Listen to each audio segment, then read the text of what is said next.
Demogrāfija manā skatījumā un arī partijas skatījumā ir tā lieta, kas ir jārisina vispirms mūsu valstī, un tai jāiet cauri visās nozarēs. To nevar izdalīt kā kādu vienkārši labklājības ministrijas atbildības lauciņu. Tam ir jābūt sākot no ministra prezidentu pakļautības. Un tādēļ pie šī jautājuma es jūtu, ka ir jāņem un jāstrādā, jo pats esmu vairāk bērnu tēvs un redzu tendences un notikumus valstī, kur ir jāpieliek roka, ko valsts var izdarīt.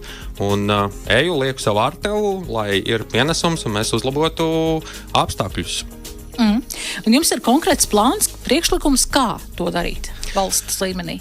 Jā, skaidrs, ka tur nav viena atslēgas lieta vai burinoņa, ar ko mēs demogrāfijas situāciju varam uzlabot.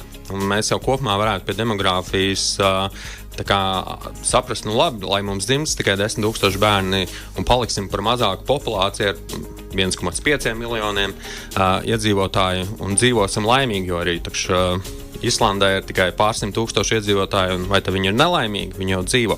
Bet šai demogrāfijas problēmas neatrisināšanai sekos imigrācijas nevēlamās blaknes, par ko es pastāstīšu vēlāk. Demogrāfiju var uzlabot dažādi, bet jābūt tādiem uzstādījumiem no sabiedrības, ka mēs lepojamies, ka mums ir bērni, un mēs gribam, lai jaunākiem cilvēkiem ir bērni, jo šobrīd tā tendence ir, ka cilvēki bieži vien pēc 30 ķerās tikai šim jautājumiem klāt, kad bieži vien tas ir nokavēts.